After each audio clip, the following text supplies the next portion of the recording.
Hello friends, अभी तक हम लोगों ने इनकम फ्रॉम हाउस प्रॉपर्टी और इनकम फ्रॉम अदर सोर्स।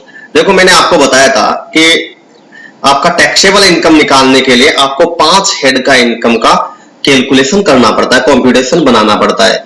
सबसे पहला अपना आता है इनकम फ्रॉम सैलरी, सेकंड अपना income from house property, third अपना इनकम फ्रॉम बिजनेस और प्रोफेशन, और फोर्थ अपना कैपिटल गेन, एंड फिफ्थ अपना इनकम फ्रॉम अदर सोर्स। जो ऊपर के चारों हेड में means salary, business, profession, house property और कैपिटल गेन में नहीं आता है, वो किस में आता है?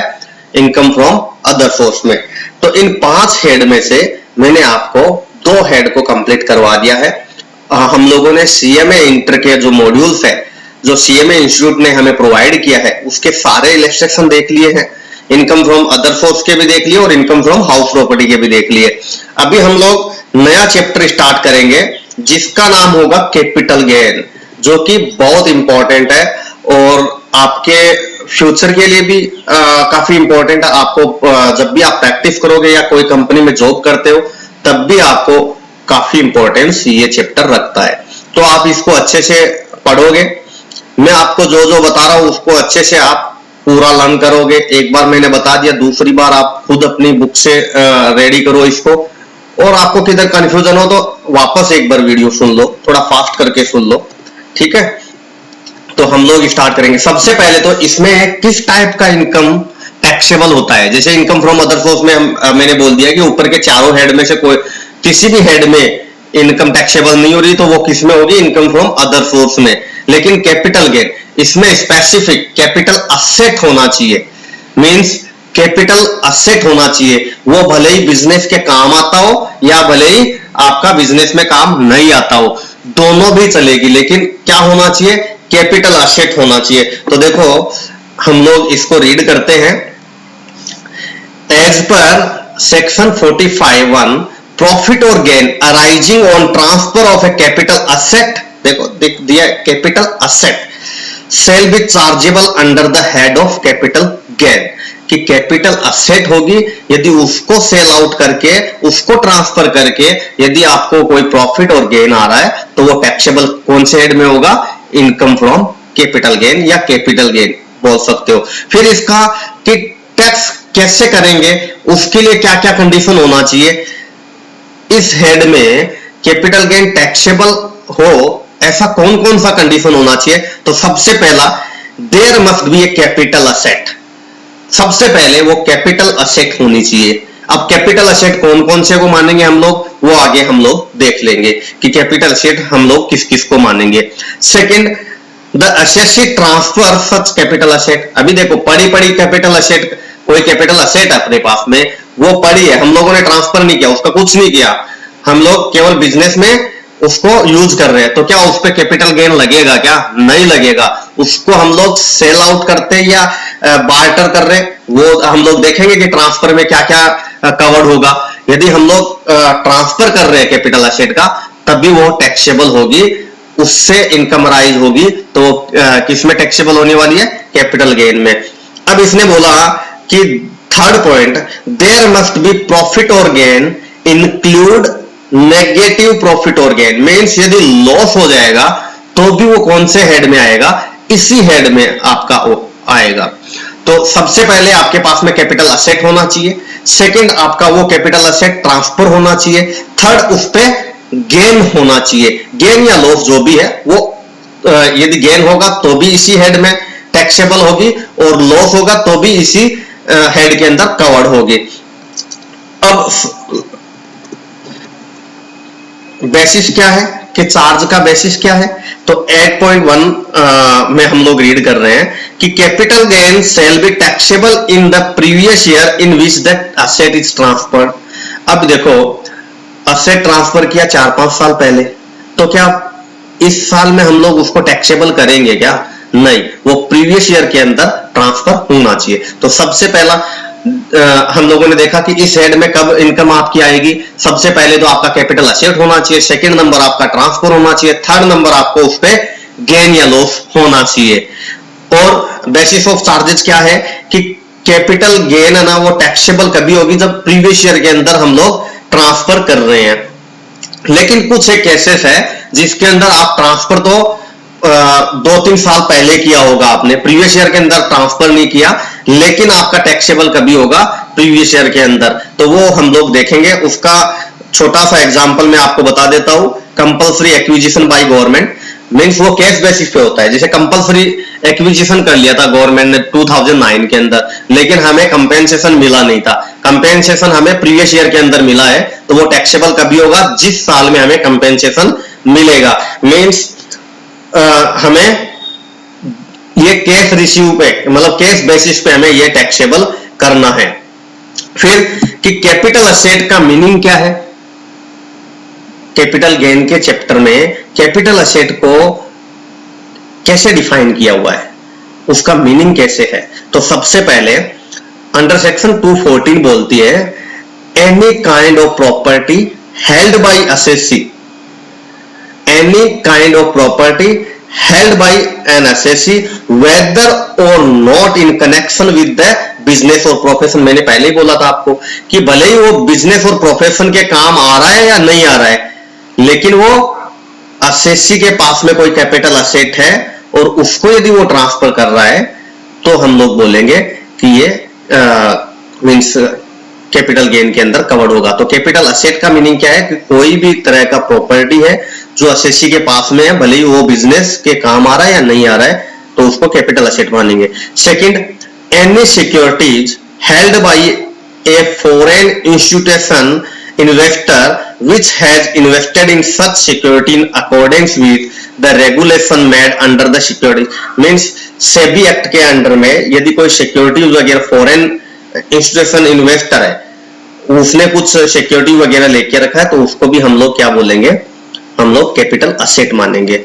फिर थर्ड पॉइंट क्या बोलता है, any unit linked insurance policy to which exemption under section 10(10)(d) does not apply due to applicability of the fourth and fifth proviso. अब फोर्थ एंड फिफ्थ प्रोविजो क्या है, चलो हम लोग देख लेते हैं कि इसने बोला कि कवर नहीं होगा कौन सा, यदि फोर्थ एंड फिफ्थ प्रोविजो लगता है तो। अब फोर्थ एंड फिफ्थ प्रोविजो में बोलता है where any unit linked security policy is issued on और बिफोर, ध्यान रखना डेट का ध्यान रखना, 1st Feb 2021 and premium payable for any of the previous year during the terms of such policy exceed 2,50,000। यदि 2,50,000 से ज्यादा का कोई पॉलिसी है तभी उसको हम लोग मानेंगे कैपिटल असेट में, नहीं तो उसको नहीं माना जाएगा। Where second point, where the premium is payable by a person for more than one unit means कोई यूनिट लिंक्ड इंश्योरेंस पॉलिसी है वो एक से ज्यादा है, issued on or after 1st Feb 2021, the exemption shall apply only with the respect to those ULIP where the aggregate amount of premium does not exceed the limit of means यदि suppose करो किसी assessee ने ULIP लेके रखा है और वो 2,50,000 से बिलो है तो वो एग्जम्पशन में कवर्ड हो जाएगा। सपोज उसने एक की बजाय 4-5 लेके रखा है और कोई 50,000 का, कोई 40,000 का है, कोई 30,000 का है, तो वो क्या एग्जम्पशन में कवर्ड होगा क्या, नहीं। उसको एग्रीगेट देखा जाएगा कि सारे यूलिप मिला के 2,50,000 से बिलो है तब तो वो एग्जम्पशन में कवर्ड हो रहा है, नहीं तो वो टैक्सेबल में कवर्ड हो जाएगा। तो ये था हमारा फोर्थ एंड फिफ्थ प्रोविजो। फिर कि कैपिटल असेट में भी मूवेबल और इमूवेबल मींस कैपिटल असेट ना ऐसा नहीं है कि केवल मूवेबल को माना जाएगा, मूवेबल और इमूवेबल दोनों हो सकती है, टेंजिबल हो सकती है और इंटेंजिबल भी हो सकती है। इंटेंजिबल का आपको पता है गुडविल, कॉपीराइट वगैरह ये सब इंटेंजिबल असेट होता है। फिर प्रॉपर्टी इंक्लूड्स, अब प्रॉपर्टी का मीनिंग क्या, कि प्रॉपर्टी का मीनिंग क्या, property includes any right in or relation to an Indian company including right of management of control or any other right whatever means कोई कंपनी के अंदर कंट्रोल पावर है, मैनेजमेंट के ऊपर कंट्रोल पावर है, तो उसको भी हम लोग प्रॉपर्टी के अंदर उस राइट को प्रॉपर्टी के अंदर कवर करेंगे, उसको इंटेंजिबल असेट में कवर किया जाएगा। But does not include the following. अब इसने बोला कि प्रॉपर्टी में ना सब कुछ कवर है, लेकिन हम लोग नीचे बता रहे हैं ना वो चीजें आपके प्रॉपर्टी में कवर्ड नहीं होगा। एक तो stock in trade, stock in trade यदि कोई बिजनेस से रिलेटेड है तो वो कवर्ड नहीं होगा, लेकिन यदि कोई सिक्योरिटी हेल्ड करके रखा है एफआईआई ने सेबी के अकॉर्डिंग कोई स्टॉक इन ट्रेड लेके रखा है तो उसको क्या बोलेंगे, सिक्योरिटीज लेके रखा है और वो स्टॉक इन ट्रेड में है तो वो इसमें इंक्लूड होगा, प्रॉपर्टी के अंदर इंक्लूड होगा। दूसरा कि भाई स्टॉक को यदि सेल किया जाएगा तो उसका ट्रीटमेंट कैसे होगा, उसका बिजनेस और प्रोफेशन के अंदर उसका जो भी प्रॉफिट जाएगा वो बिजनेस और प्रोफेशन के अंदर जाएगा, ना कि कैपिटल गेन में, क्योंकि कैपिटल गेन में कैपिटल असेट होना जरूरी है। यदि कैपिटल असेट नहीं कंसीडर कर रहे हैं तो वो जो भी प्रॉफिट गेन है वो इनकम फ्रॉम बिजनेस और प्रोफेशन या इनकम फ्रॉम अदर सोर्स के अंदर जाएगा। फिर इसके अंदर हम लोग प्रॉपर्टी के अंदर और किसको नहीं इंक्लूड कर रहे हैं, पर्सनल इफेक्ट को। पर्सनल इफेक्ट में मीन्स आपके पास में कार है, आपके पास में कपड़े पहनने वाले कपड़े हैं, आपका स्कूटर है, आपका रिस्ट वॉच है, ये सब आपका क्या आ जाएगा, पर्सनल इफेक्ट का। लेकिन कुछ एक चीजों को हम लोग पर्सनल होती है वो देखने में, लेकिन उसको पर्सनल नहीं माना जाएगा। क्या क्या नहीं माना जाएगा, ज्वेलरी, कोई एसएससी के पास में ज्वेलरी है तो उसको पर्सनल इफेक्ट में नहीं माना जाएगा, और उस पे यदि कोई प्रॉफिट होता है तो वो कैपिटल गेन के अंदर टैक्सेबल होता है, मींस उसको आप कैपिटल असेट में ले सकते हो, ज्वेलरी को ले सकते हो। आर्कोलॉजिकल कलेक्शन, पुरातत्व वगैरह का कोई कलेक्शन रहता है उसको भी आप कैपिटल असेट मानोगे। कोई ड्राइंग है उसको भी आप कैपिटल असेट में मानोगे। पेंटिंग है, पेंटिंग को भी मानोगे। स्कल्पचर मींस मूर्तियां वगैरह, वो भी आप क्या मानोगे, कैपिटल असेट मानोगे। और एनी वर्क ऑफ आर्ट, कोई आर्ट से रिलेटेड कोई वर्क किया हुआ है तो वो भी आपको इसमें माना जाएगा। अभी देखो हम लोग जितना पढ़े उसके ऊपर क्या समरी निकलता है उसका है सबसे पहले कि income from sale of capital asset, वो किस में कवर्ड होगा, आपके कैपिटल गेन में। अब कैपिटल गेन में कवर्ड करने के लिए हमें सबसे पहले क्या रिक्वायरमेंट रहता है, कैपिटल असेट होना चाहिए। सेकंड, वो असेट ट्रांसफर होना चाहिए। थर्ड, उस पे प्रॉफिट या लॉस होना चाहिए। 3 कंडीशन। फिर आपने बोला कि भैया ठीक है, ये तो ठीक है, हम लोगों ने बोला कैपिटल असेट होना चाहिए, लेकिन कैपिटल असेट किसको मानेंगे हम लोग। कैपिटल असेट के लिए हम लोगों ने बोला कि कोई भी प्रॉपर्टी है आपका, कोई भी तरह का प्रॉपर्टी है, वो भले बिजनेस से रिलेटेड है या नहीं है, उसको आप लोग क्या मानोगे, कैपिटल असेट मानोगे। या कोई एफआईआई है, फॉरेन इंस्टीट्यूशन इन्वेस्टर है, उसने कोई सिक्योरिटीज हेल्ड किया है एज पर सेबी एक्ट 1992, तो भी उसको क्या माना जाएगा, प्रॉपर्टी माना जाएगा। या फिर किसी ने यूलिप लेके रखा है तो भी उसको प्रॉपर्टी माना जाएगा, लेकिन वो क्या होना चाहिए, वो 2,50,000 से अब होना चाहिए। अब की कैपिटल असेट में किस तरह का प्रॉपर्टी आएगा, बोलेंगे इमूवेबल, मूवेबल, टेंजिबल, इंटेंजिबल, सब टाइप का कवर्ड है। लेकिन उसमें कवर्ड क्या नहीं है, स्टॉक इन ट्रेड कवर्ड नहीं है। अब stock in trade exception case है कि स्टॉक इन ट्रेड आपका बिजनेस और प्रोफेशन में माना जाता है और उससे होने वाला प्रॉफिट बिजनेस और प्रोफेशन का ही प्रॉफिट माना जाएगा। लेकिन कोई एफएफआई है, उसने कोई सिक्योरिटीज में इन्वेस्ट करके रखा है, सेबी एक्ट 1992, उसने सिक्योरिटीज में इन्वेस्ट करके रखा है, तो क्या उसको वो एज ए स्टॉक और ट्रेड दिखा रहा है, तो क्या उसको हम लोग प्रॉपर्टी नहीं मानेंगे क्या, कैपिटल असेट नहीं मानेंगे क्या? नहीं, एफएफआई के केस में यदि सेबी के अकॉर्डिंग उसने कोई सिक्योरिटीज परचेज करके रखा है एफएफआई ने, तो उसको क्या माना जाएगा, कैपिटल असेट ही माना जाएगा। फिर हम लोगों ने बोला स्टॉक इन ट्रेड नहीं दिखाते, स्टॉक इन ट्रेड को हम लोग क्या नहीं मानेंगे, कैपिटल असेट नहीं मानेंगे। सेकंड, हम लोग कोई पर्सनल इफेक्ट की चीजें रहेगी उसको हम लोग कैपिटल असेट नहीं मानेंगे, लेकिन पर्सनल इफेक्ट में भी कुछ चीजों को हम लोग कैपिटल असेट मानेंगे। वो कुछ चीजें कौन सी है, सबसे पहला अपना ज्वेलरी है, ठीक है। सेकंड अपना आर्कोलॉजिकल कलेक्शन है। थर्ड अपना ड्राइंग है। फोर्थ अपना पेंटिंग है।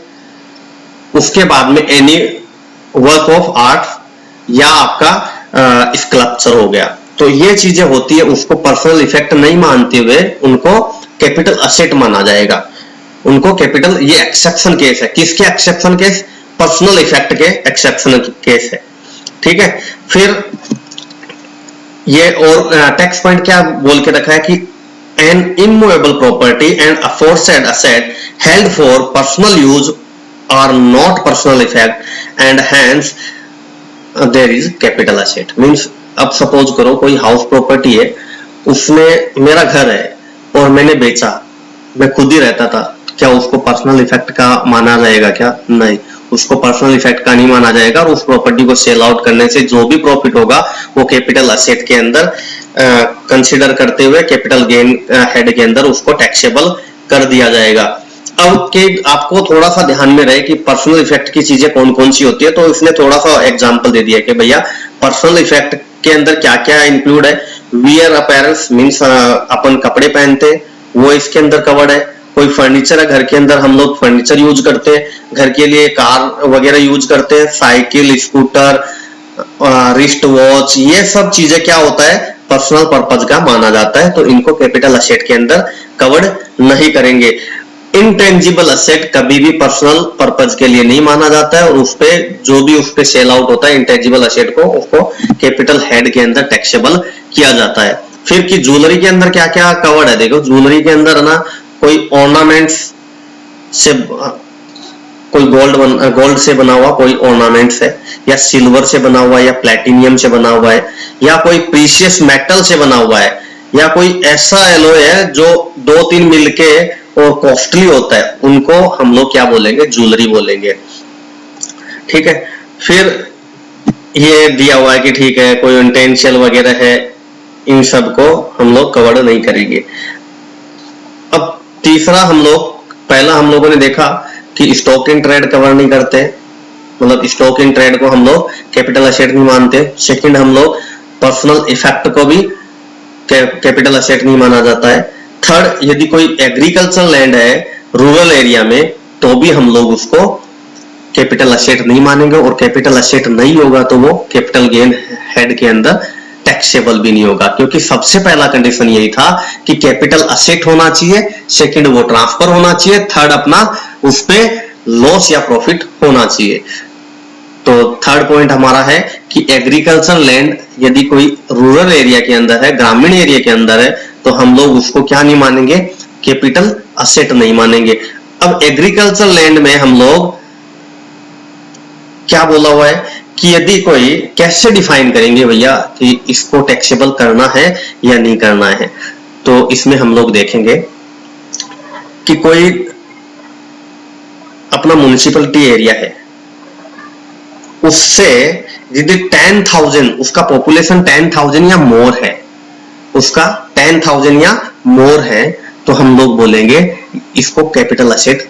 उस एरिया से बाहर के एरिया को हम लोग क्या, उसके अंदर के एरिया को हम लोग क्या बोलेंगे? Capital asset. देखो, land which is situated within the jurisdiction of any municipality whether known as municipality, municipal corporation, notified area of committee, town area committee, town committee or any other name, or in cantonment board having population of 10,000 or more।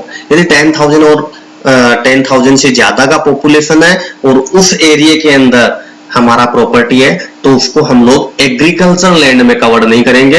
यदि agriculture land में हम लोग cover नहीं करते हैं तो इसका मतलब वो कैपिटल असेट माना जाएगा, क्योंकि जो एग्रीकल्चर लैंड है रूरल एरिया में, एग्रीकल्चर लैंड है रूरल एरिया में, उसी को हम लोग कैपिटल असेट नहीं मानते हैं।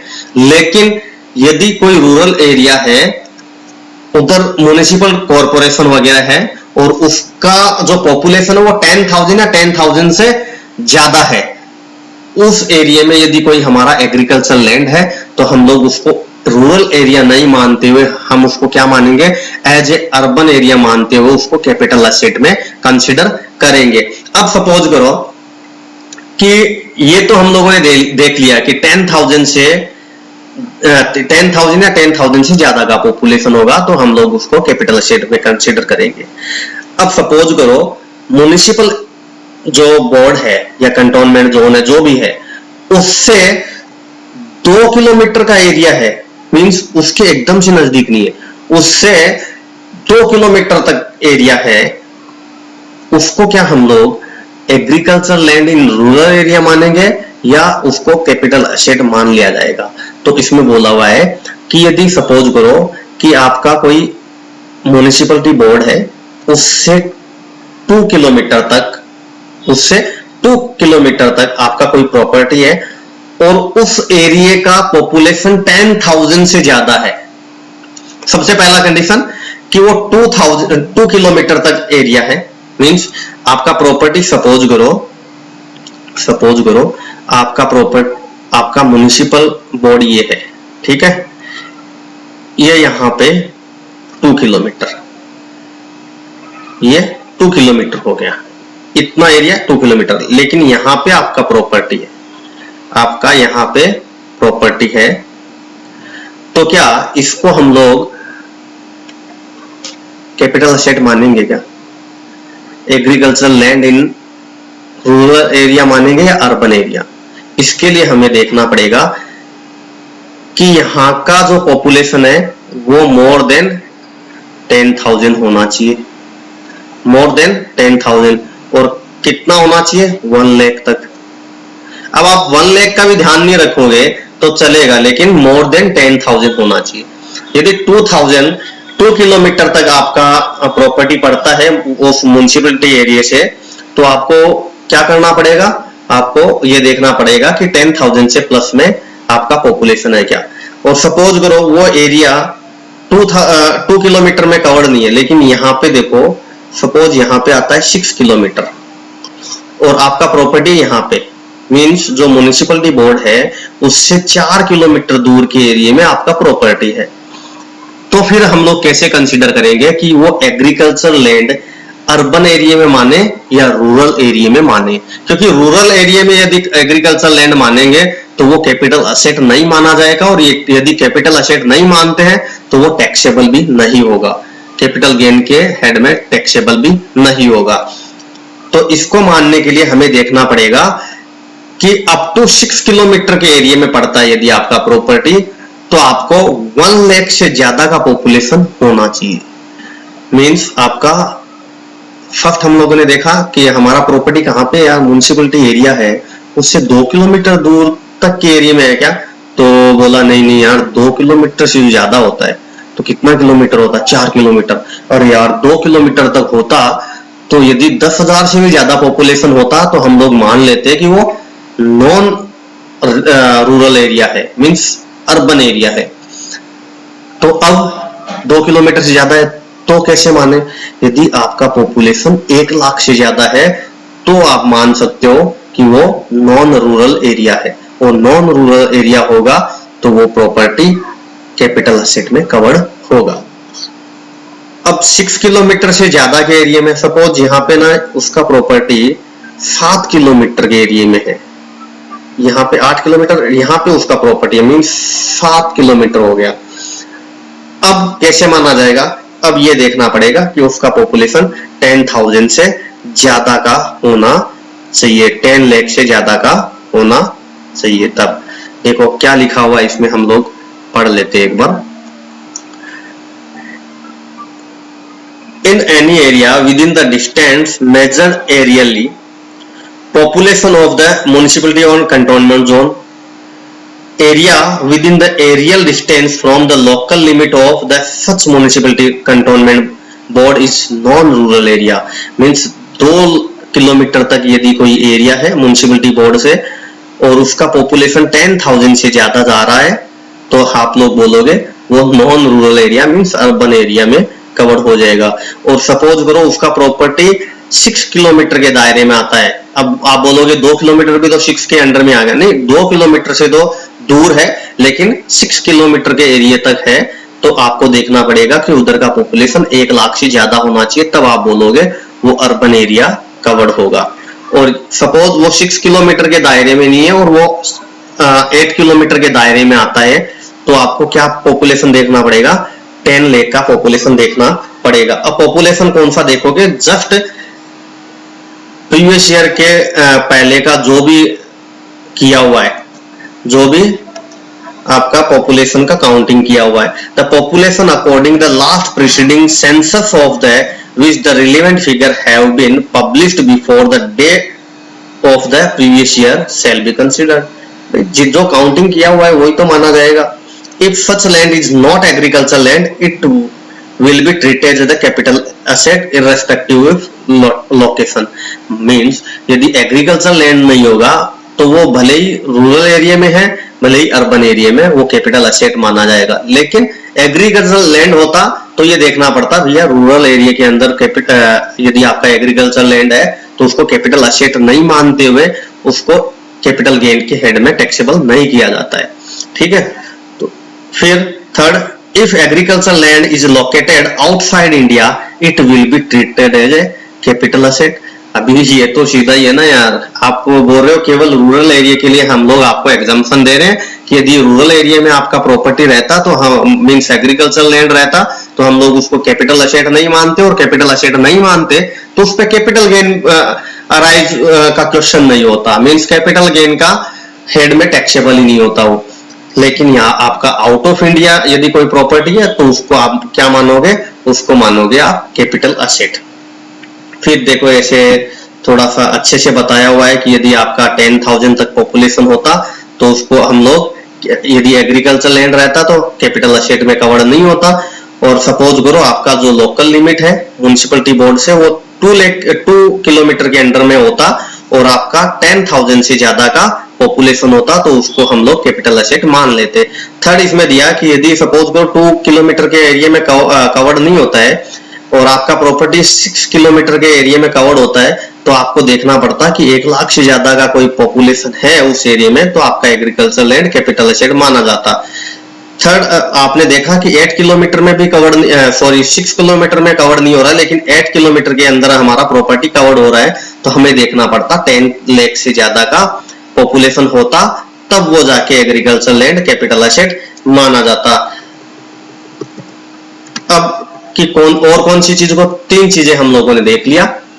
सबसे पहला आपका stock in trade capital asset नहीं माना जाता, लेकिन कुछ एक कंडीशन है जिसके अंदर माना जाता है, जैसे एफएफआई है, फॉरेन इन्वेस्टर इन्वेस्टमेंट है, यदि उसने कोई सिक्योरिटी हेल्ड करके रखा है एज पर सेबी 1992 तो वो माना जाता है कैपिटल असेट। सेकंड अपना था कि पर्सनल इफेक्ट की कोई चीजें होती है उसको हम लोग कैपिटल असेट में कवर नहीं करते हैं, लेकिन कुछ एक चीजें हैं जो एक्सेप्शन रखती है, जैसे कि कोई ज्वेलरी है, कोई आर्कोलॉजिकल कलेक्शन है, या फिर ड्राइंग है, पेंटिंग है, स्कल्पचर है, या एनी वर्क ऑफ आर्ट है, तो उनको हम लोग कैपिटल असेट मानेंगे। वो पर्सनल इफेक्ट से बाहर मानेंगे उनको, और बाहर मानेंगे तो उसको क्या माना जाएगा, कैपिटल असेट माना जाएगा।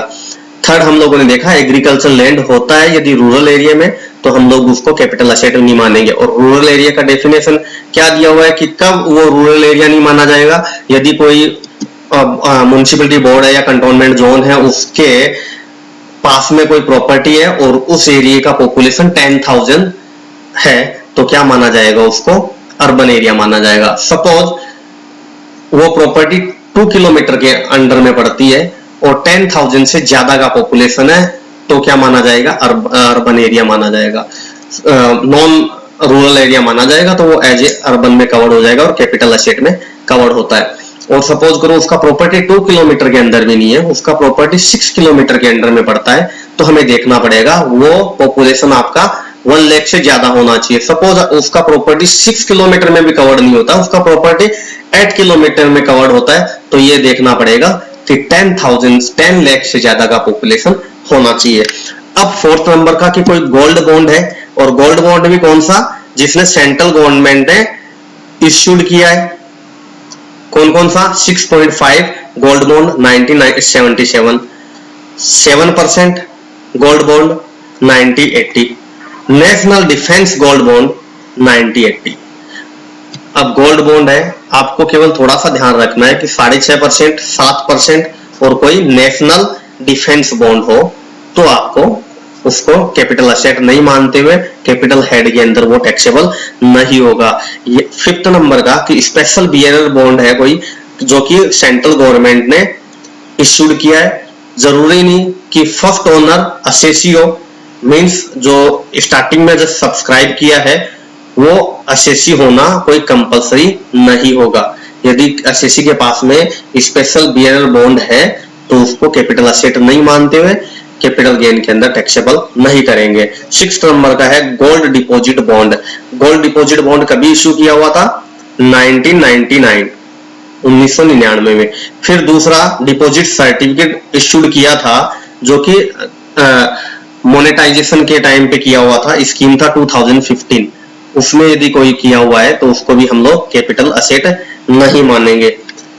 अब हमारा आता है कि ठीक है कैपिटल असेट तो नहीं मानेंगे। अब इसमें दो चीजें होती है कि यदि आपके पास में कोई कैपिटल असेट है उसको सेल कर दिया तो क्या किस टाइप का कैपिटल गेन होगा, उन सबको देखने के लिए अभी हम लोग देखेंगे कि किस टाइप का कैपिटल गेन होगा। उसको इसमें दो टाइप का होता है, एक तो लॉन्ग टर्म और एक शॉर्ट टर्म।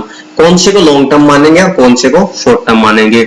जो असेट 36 मंथ से अबो का हो जाता है, जो असेट मोर देन 36 मंथ हो जाता है तो उसको बोलेंगे, उससे होने वाले प्रॉफिट को हम लोग बोलेंगे लॉन्ग टर्म कैपिटल गेन। और यदि बिलो मींस हमें परचेज करके उसको या हमें होल्डिंग पीरियड हमारा 36 मंथ से कम है तो हम लोग उसको मानेंगे क्या? Short term. लेकिन कुछ एक स्पेसिफिक एसेट है जिनको हम 2 ईयर प्लस होते भी हम लोग क्या मानेंगे? उसको लॉन्ग टर्म कैपिटल गेन माना जाएगा। अब कौन कौन सी है देखो, इसमें लिखा हुआ है कि शॉर्ट टर्म कैपिटल एसेट है 242A और 229A में लॉन्ग टर्म कैपिटल एसेट है। शॉर्ट टर्म कैपिटल एसेट को सेल करके हमें जो भी प्रॉफिट होगा उसको हम लोग बोलेंगे शॉर्ट टर्म कैपिटल गेन, और जो लॉन्ग टर्म कैपिटल एसेट को सेल करके प्रॉफिट होगा उसको हम लोग बोलेंगे लॉन्ग टर्म कैपिटल गेन। अब शॉर्ट टर्म कैपिटल एसेट किसको मानेंगे और कौन से को लॉन्ग टर्म मानेंगे? अभी इसमें छोटा सा दिया हुआ है कि it means A capital asset held by an assessee for not more than 36 months immediately before the date of transfer। जो प्रॉपर्टी है उसको ट्रांसफर करने से जस्ट पहले यदि उसने होल्डिंग पीरियड उसका 36 मंथ से कम है तो उसको हम लोग बोलेंगे शॉर्ट टर्म कैपिटल एसेट, और यदि 36 मंथ से प्लस है तो हम लोग उसको बोलेंगे लॉन्ग टर्म कैपिटल एसेट। अब कि कौन से प्रॉफिट को हम लोग शॉर्ट टर्म बोलेंगे और कौन से को हम लोग लॉन्ग टर्म बोलेंगे? कई बार लॉन्ग टर्म एसेट होते हुए भी उसको प्रॉफिट को शॉर्ट टर्म बोला जाता है। जैसे डेप्रिशिएबल एसेट होती है, मींस कोई एसेट है वो बिजनेस में यूज आ रही है तो वो उस पे डेप्रिसिएशन लगता है, और जो डेप्रिसिएशन लगता है जिस एसेट पे और उसको सेल करके प्रॉफिट कमाया जाता है, वो एसेट तो 36 मंथ से प्लस होते ही वो लॉन्ग टर्म हो गई। लेकिन डेप्रिशिएबल एसेट पे ऑलवेज प्रॉफिट कौन सा होता है? शॉर्ट टर्म कैपिटल गेन होता है। तो ये चीजें थोड़ा हम लोग आगे आगे जैसे जैसे पढ़ेंगे हमें पता चलेगा। अब कुछ एसेट को हम लोग ऐसे भी बोलेंगे, देखो इन द फॉलोइंग केस, एक सेकंड यार, in the following case an asset shall be termed as a short term capital asset if it is held for not more than following period before the date of transfer। मतलब कुछ asset ऐसी है जिनको हम 36 month का ध्यान नहीं रखेंगे, उसमें हम लोग 12 मंथ का ध्यान रखेंगे और 24 मंथ का भी ध्यान रखेंगे। सबसे पहले हम लोगों ने पढ़ लिया कि 36 मंथ होना चाहिए, लेकिन कुछ है कि एसेट ऐसी होती है जिनको 12 मंथ और 24 मंथ का ध्यान रखते हैं। अब 12 मंथ का कौन सी एसेट का ध्यान रखेंगे? कौन सी एसेट है जो 12 मंथ से बिलो है तो शॉर्ट टर्म, और 12 मंथ से ज्यादा है तो उसको लॉन्ग टर्म बोलेंगे। इक्विटी और प्रेफरेंस शेयर लिस्टेड होने चाहिए, लिस्टेड इन इंडिया। कोई इक्विटी शेयर है या प्रेफरेंस शेयर है जो कि लिस्टेड है इंडिया के अंदर, यदि उनको ट्रांसफर करके हमें कुछ मिल रहा है तो उसको हम लोग बोलेंगे ये शॉर्ट टर्म है। 12 मंथ से बिलो होगा तो, और 12 मंथ से ज्यादा होगा तो क्या मानेंगे उस एसेट को? Long term.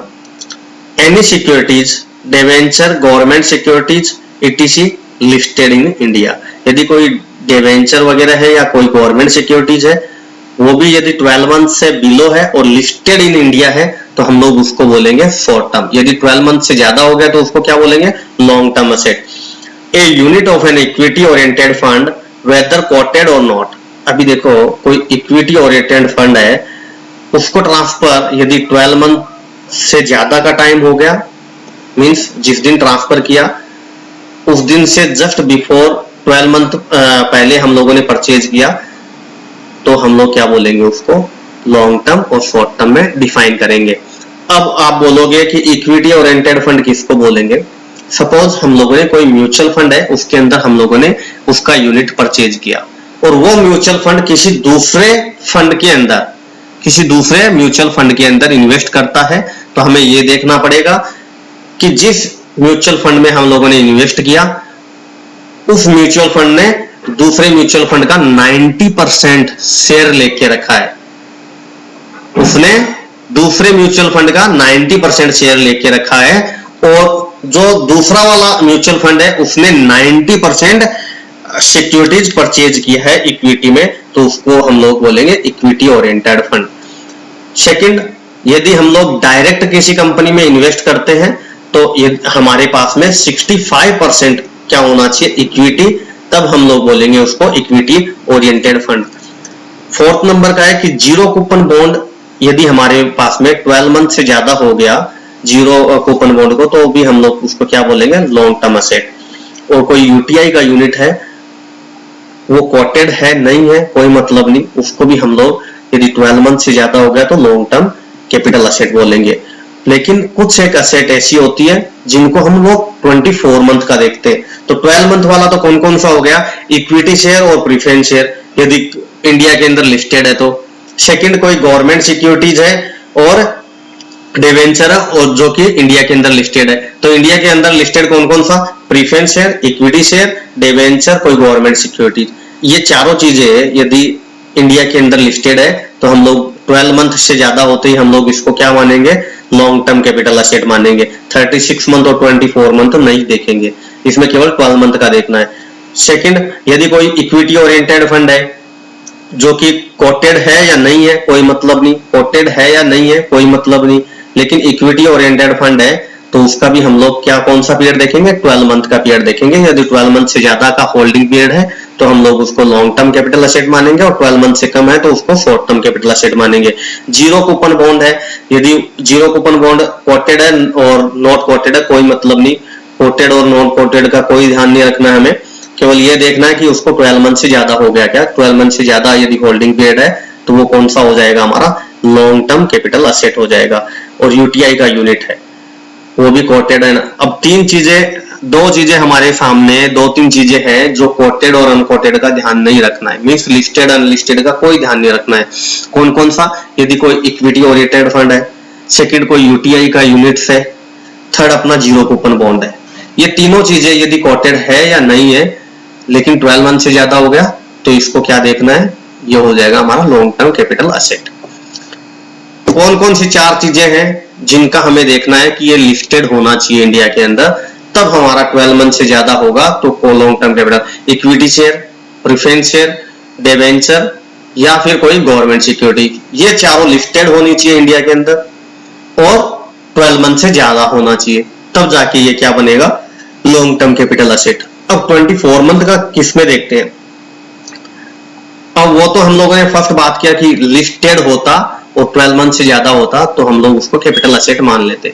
अब सपोज करो वो लिस्टेड नहीं है तो कैसे उसको लॉन्ग टर्म कैपिटल एसेट माना जाएगा, तब उसका देखा जाएगा कि वो 24 मंथ से ज्यादा है क्या। इक्विटी और प्रेफरेंस शेयर यदि अनलिस्टेड भी है, इंडिया के अंदर अनलिस्टेड है लेकिन 24 मंथ से ज्यादा है तो उसको क्या माना जाएगा long term capital asset. Immovable property है जिसके अंदर लैंड और बिल्डिंग है तो उसको 24 मंथ के बाद में हम लोग क्या मान लेंगे capital long term capital asset मान लेंगे। अब पीरियड ऑफ होल्डिंग ये हम लोग नेक्स्ट चैप्टर के अंदर देखेंगे। हमारा कॉन्सेप्ट का चैप्टर होगा 2। फर्स्ट मेरा ये आज अभी कंप्लीट करते इतना ही करते और सेकंड और आएगा, उसके बाद में हम लोग जैसे जैसे टैक्सेशन रूल्स एंड रेगुलेशन देखेंगे, कॉन्सेप्ट देखेंगे, उसके हिसाब से ही हम लोग प्रैक्टिकल करते जाएंगे, तो उसमें ओनली थ्योरी नहीं रहेगा। अभी हमारा 2 लेक्चर है वो पूरा प्योरली थ्योरी का रहेगा, क्योंकि ये कॉन्सेप्ट आपको, ये सब मीनिंग आपको पता होना चाहिए जब आप कैपिटल गेन का हेड पढ़ रहे हो तो। Thank you very much. अच्छा लगे तो लाइक कीजिए, शेयर कीजिए, सब्सक्राइब कीजिए।